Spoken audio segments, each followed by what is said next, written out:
नमस्कार, आप सभी का स्वागत है स्टार सिटी न्यूज़ में। मैं इस वक्त दिल्ली के रिठाला विधानसभा में मौजूद हूं। साथ ही हमारे भारतीय जनता पार्टी के रामवीर पवार जी हैं, जो कि महामंत्री हैं रिठाला मंडल से। आइए इनसे बात कर लेते हैं।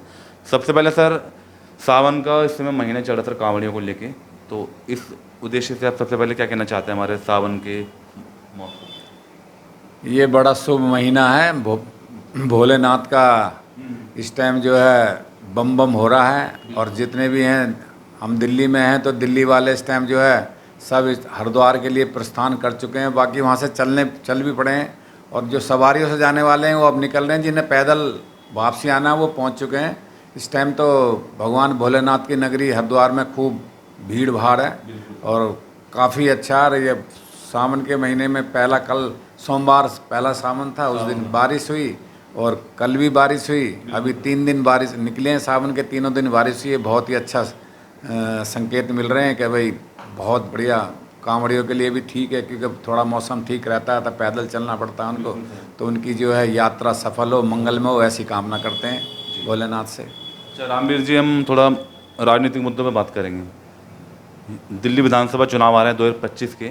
इस बार क्या लगता है, 25 साल से दिल्ली में लगातार भारतीय जनता पार्टी संघर्ष कर रही है मगर जीत हासिल नहीं कर पाती सर। सबसे बड़ी वजह, कमियां कहाँ रहती हैं? देखिए, पार्टी तो कोशिश सबको ही करती है। पिछली बार भी कोशिश करी थी, इस बार भी कोशिश कर रहे हैं। और आपकी स्थिति ऐसी है कि हमें पूरी उम्मीद है कि बीजेपी सत्ता में आएगी। पिछले कुछ कमियां ऐसी रहीं और एक बीच में एक पार्टी ऐसी आ गई, तो उसकी वजह से जो है उनकी योजना जो भी मान के चलो, वैसे हमें तो उसका फ़ायदा मिला नहीं है। हम अपने व्यक्तिगत बारे में, हमारा तो अभी भी 6,000 7,000 का बिल आया। मेरे भाई साहब ये बैठे हैं, इनका भी बिल आया। तो बिल कुछ लोगों को फ़ायदा है तो आधे। अभी इस टाइम टैक्स इतना बिजली के जो PPA क्या है वो टैक्स, हाँ, बिजली का बिल अगर जो रेट है अगर वही लगा, उसमें जो टैक्स लगे हुए हैं ना, कई तरह के टैक्स हैं। यानी कि कर्मचारियों के पेंशन के लिए भी अलग से टैक्स लेते हैं इसमें। तो उसे कुल मिला के जो है फिर लोड हो गया, फिर उसका किराया हो गया, मीटर का, बहुत कुछ जो है इतना मतलब पब्लिक पे बर्डन पड़ता है। हाँ, तो अब वो पीछे क्या था कि भाई दिल्ली में जो है बाहर के लोग हैं, यहाँ कोई ऐसा तो जाति फैक्टर तो दिल्ली में चलता नहीं है। यहाँ पे सब बाहर के हैं, यूपी के, बिहार के, हरियाणा के सब। तो यहाँ पे क्या है, छोटा जो है तबका ज़्यादा है दिल्ली में। और छोटे तबके के लिए कुछ योजना ऐसी रही थी, उधर उस हवा में बह गए, बाकी जनता का भला नहीं हुआ है। देखो, आज लगभग 10 साल होने जा रहे हैं दिल्ली सरकार को। 10 सालों में ना तो एक वृद्धा पेंशन बनी है। वृद्धा तो बनती होगी, जो सीनियर सिटीजन की है 60 साल वालों की, वो पेंशन बिल्कुल बंद है। पहले बिल्कुल पेंशन बनती नहीं, जिनकी पहले बनी हो टाइम से आती नहीं आती उसके बारे में जानकारी नहीं है। पर नई पेंशन हम किसी की बनवाना चाहें तो बन नहीं सकती। ऐड और विज्ञापन खूब होता है, बाकी काम के नाम में जीरो है। और रिठाला विधानसभा यहाँ के अभी मौजूदा विधायक जी की सर कैसी उपस्थिति सर? लगातार 2 बार से यहाँ से जीत रहे हैं। देखिए, जीतना एक अलग चीज़ है, उपस्थिति तो ऐसा है कि उपस्थिति तो हमारे यहाँ ना के बराबर ही रहती है। जो काम जो पहले हो रखे हैं ये पुराने, अभी हमारे क्या पहले, अब मैं आपको तो इनसे पहले जो विधायक थे वो बीजेपी के थे। उनके टाइम में जितने भी बिजली के खंभे हैं सब पे एक लाइट लगी थी। वो लाइट जबकि लगी हुई है, इन्होंने एक लाइट विधायक के कोटे से या उनके फंड से एक लाइट नहीं लगी है। बल्कि लाइट क्या है, हमारे यहाँ जो निगम पार्षद हैं नरेंद्र सोलंकी जी, तो उन्होंने जो है ना ये बड़ी लाइटें लगी हुई थी, जो हाई मास्ट जिनको कहते हैं। यहाँ 15-16 लाइट हमारे वार्ड में लगी हुई थी। इन लाइटों की स्थिति ऐसी थी कि इनका कोई माई बाप नहीं था। अच्छा, ये लगी हुई थी किसी कोई MP कोटे से लगी या विधायक के कोटे से लगी। इनके टाइम की नहीं थी, तो पहले के टाइम की। पर इनकी देखभाल इन्होंने इन 10 सालों में नहीं करी। काउंसलर जी ने जो है सबकी रिपेयर करवाई, बल्कि उन्होंने अपने फंड से कराई। सारी लाइटें चालू हैं इस टाइम, पार्षद जी ने अपने फंड से। और क्षेत्र की जो भी समस्या आप जैसे बता रहे हैं, तो इसके लिए आपकी क्या प्रयास रहता है सर? आप एक पुराने कार्यकर्ता। नहीं, देखो, प्रयास तो ये रहते हैं, जो छोटे मोटे काम होते हैं, जो किसी का भी होता है, उसके लिए हम भी प्रयासरत रहते हैं।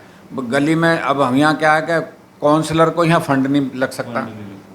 इस कॉलोनी में रिठाला गांव हमारा इसमें पड़ता वार्ड 23 में, तो रिठाला में तो वार्ड लगता है। अभी काउंसलर के माध्यम उनके फंड से 3-4 गलियां बनी हैं। 4-5 गली बनी है रिठाला में, और वहाँ लाइट भी लगी हैं, सब काउंसलर के फंड से लगी हैं। हमारे बुद्ध विहार में ये पता नहीं क्या नियम है ऐसा कि ये कच्ची कॉलोनी में काउंसलर को फंड नहीं मिलता। ऐसे क्या तो जो ये वजह अब सरकार की वजह है, दिल्ली सरकार ये कहते थे भाई एमसीडी में हम आ जाएंगे तो हम करेंगे, तो एमसीडी में भी यही है, दिल्ली सरकार में भी यही है। तो अब इन्होंने तो क्या करा कि जो चेयरमैन वगैरह या स्टैंडिंग कमेटी जो बनती हैं वही अभी तक गठित नहीं हो पाई हैं। तो अब इनको करना है, दिल्ली सरकार का एमसीडी सब उन्हीं के पास है, अब तो वही मालिक है इसको, हालांकि कुछ काम नहीं होता। वैसे तो ये कहते थे दिल्ली में विधानसभा में बोलते थे कि हम दिल्ली के मालिक हैं, अब मालिक जो है इस टाइम वो केजरीवाल तो जेल के मालिक, और इस टाइम ये डीटीसी का बेड़ा गर्क हो चुका है। इस टाइम डीटीसी इतनी बढ़िया चलती थी, 5-6-7 बसें थी, अब तो पता नहीं बसें भी जो भी इस टाइम चल रही हैं वो प्रधानमंत्री कौन से फेम उनके फंड से ये बसें आई हैं जो दिल्ली में चल रही हैं। अगर पॉलिसी इतनी अच्छी थी शराब की, मैं मानता हूँ, तो इन्होंने वापस क्यों ली? कोई हम नियम कानून लागू करते हैं अच्छे के लिए कराएं, तो आप अड़े रहो ना उस पर, ये अच्छा है, जनता का भला है, सरकार का भला, तो उस पर अड़े रहते। इन्होंने उसको जो है विड्रॉ क्यों किया? ये सबसे बड़ी कमी तो यही है जी।